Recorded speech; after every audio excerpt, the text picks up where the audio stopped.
Null and void. I'm so glad I raised my son in church. I took him. I didn't send him.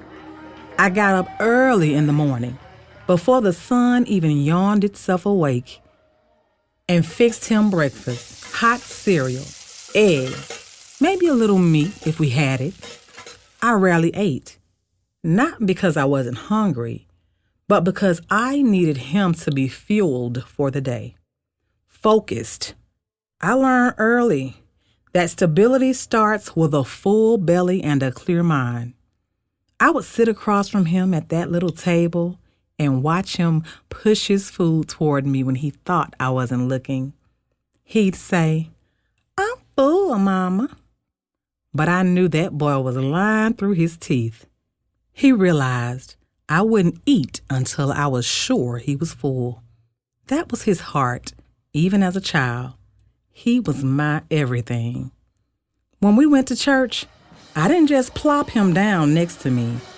I had him sit with the deacons. Watch them, I'd say. Do what they do. Listen when they read from that Bible now. I wasn't trying to force religion down his throat. I was trying to give him options. Give him men to look at that weren't beating their wives, lying through their teeth, or disappearing when things got hard. He had my daddy till he was 10. Had Big Brother even longer than that. Solid men, not perfect, but present. Men who stood up straight, who worked with their hands, who meant what they said. Men of their word. That matters. I never pretended to be his father. I didn't put on a man's shoes or try to fill a role I wasn't built for. I didn't know a damn thing about being a man. Hell, I barely knew how to pick one worth keeping. But I knew how to be his mother. Lord knows I've been mothering since I was 6 years old. Even before I knew who I was. Cooking, sewing, cleaning, healing. Before I hit double digits, I carried babies on my hip before I could spell my own middle name. And by the time I turned 20, I had already lived 100 lifetimes. But if there's one thing I don't regret, one thing is how I raised that boy. I might have been broke. I might have been broken. But I gave him everything I had. And somehow, some way, that was enough. I've been sewing since I was 14. Taught myself. Nobody had to show me how because I'd already seen it done. With care, with patience, with pride. I was just 6 the first time I saw my daddy sewing. That big man with his thick, work-worn fingers gently threading the tiniest needle like it was sacred. And to me, it was. I remember standing there, eyes wide, heart beating fast. I was mesmerized. There was something about it that stirred a fire deep in me. I want to do this forever, I thought to myself. It wasn't just the act of sewing that got me. It was the magic in it, the quiet concentration, the way raw fabric could become something beautiful, something useful, something mine. I fell in love with that process, with the rhythm of the needle, the hum of creation, the way each stitch could tell a story. Sewing became more than just a skill. It was my escape, my therapy, my sanctuary. A thread of peace I could always hold on to, even when the rest of the world was unraveling around me. It gave me freedom to express myself, to build something with my own 2 hands, to create beauty from scraps. When life tried to silence me, sewing gave me a voice. When I felt boxed in, sewing reminded me I could shape my own path, one stitch at a time. Being a single mother to a son, my son, was like having Big Brother living in my house, but wrapped in a smaller frame and an even bigger heart. When he was little, we found ourselves in a tight spot. The kind of tight where you can't even think about Christmas, 'cause you wondering how to put dinner on the table. I was barely holding it together, crying more than I ever wanted him to see. I felt like I was failing him, like I wasn't enough. But that boy, my baby, he was something else. He had a spirit too old for his age, and a faith that humbled me. He'd look at me, eyes full of light and certainty, and say, "We got everything we need, Mama. We got each other, and God loves us." He was 4, just 4. And yet, at that moment, he ministered to me, spoke life back into my bones when I was too tired to pray, too ashamed to hope.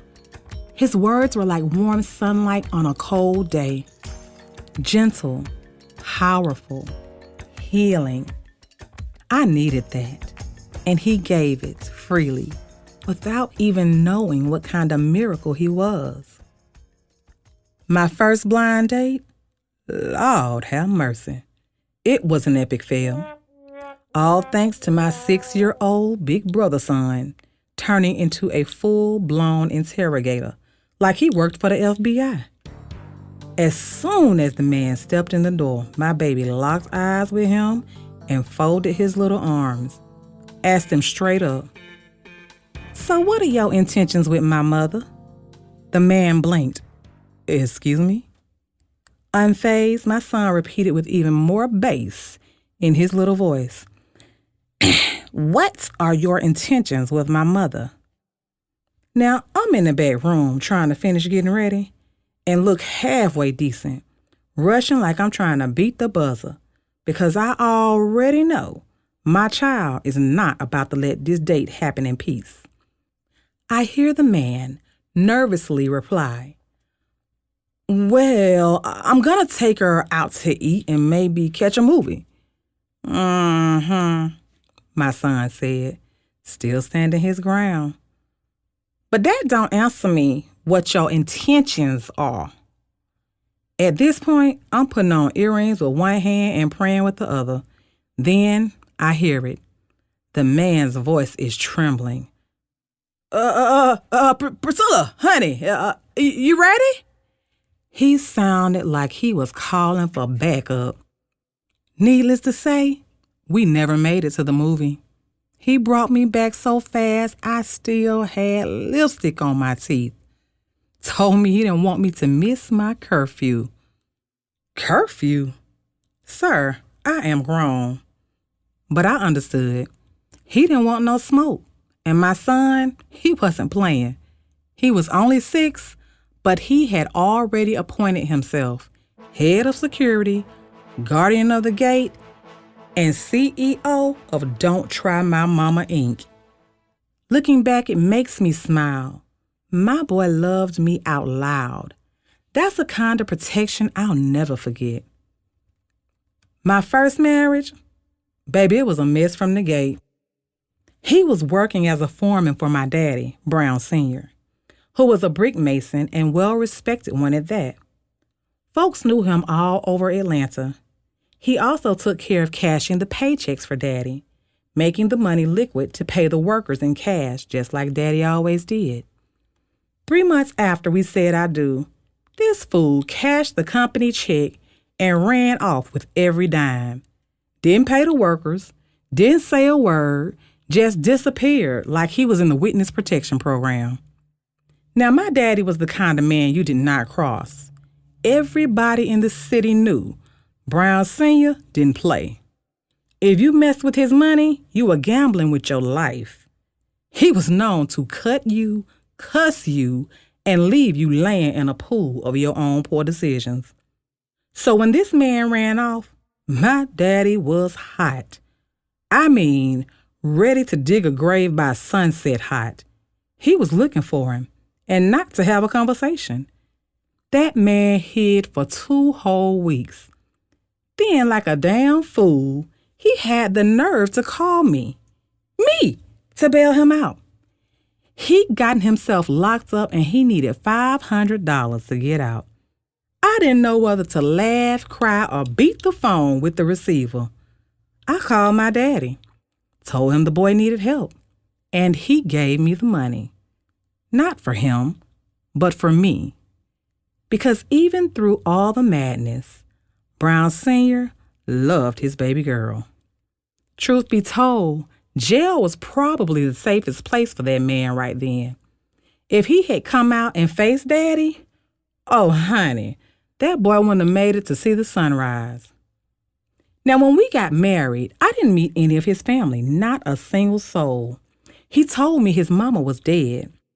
When I showed up to bail him out of jail, my boss lady was in the waiting room, pacing and mumbling about her no-good, deadbeat son. Naturally, I struck up a conversation to pass the time. I asked, "So what's your son's name?" She said real smooth, "Julius Ray Leonard." Now that tickled me. I said, "Well, that's wild. My husband's name is Julius too." Julius Ray Lee Smith, though. We chuckled about the coincidence until I saw a familiar walk coming down the corridor. And just like a movie scene, we both pointed at the same man and said at the same time, "There he go right there." I turned to her and said, "Wait a minute, that's my husband." She looked me dead in the face and hollered, "That's my son." Now pause. Let that marinate. I stood there blinking in confusion while my motherless husband shuffled toward us like a busted criminal in a telenova. Oh, I snitched real quick. Well, he told me his mother was dead. The look on his face, whoo, absolutely priceless. That man looked like he wanted to run right back into his cell and lock the door behind him. Like, really, sir? You out here lying about your name and your mama? Who in the hell are you running from? Old thieving, shape-shifting soap opera ass. If I'm dead, I have no business trying to get him out of jail, his mama said flatly, arms folded, eyes cutting through him like she'd been waiting for that moment. And I just stood there, stunned, steaming. "Well, if that's not his real name," I said, "then he damn sure ain't my husband." Turns out I had been working for this very woman, his real mother, stocking patterns in her seamstress shop. She was teaching me the ropes, had taken me under her wing as an apprentice. I had no clue. The woman mentoring me through fabric and thread was the same dead mother of the man I married. After the jailhouse reunion, she and I went to lunch. We didn't even talk about him.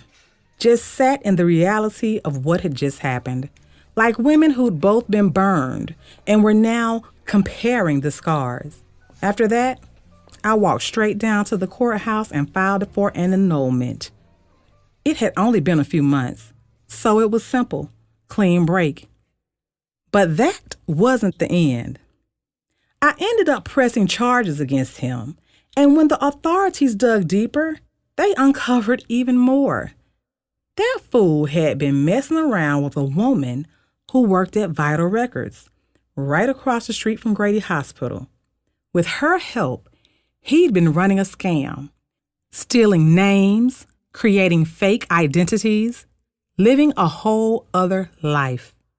Both of them ended up getting 10 years behind bars, all because he stole a check from my daddy. And that's the part that still burns me the most. You don't mess with Brown Sr.'s money. That man built his business with his hands, brick by brick, literally. But me, I came out the fire wiser, stronger.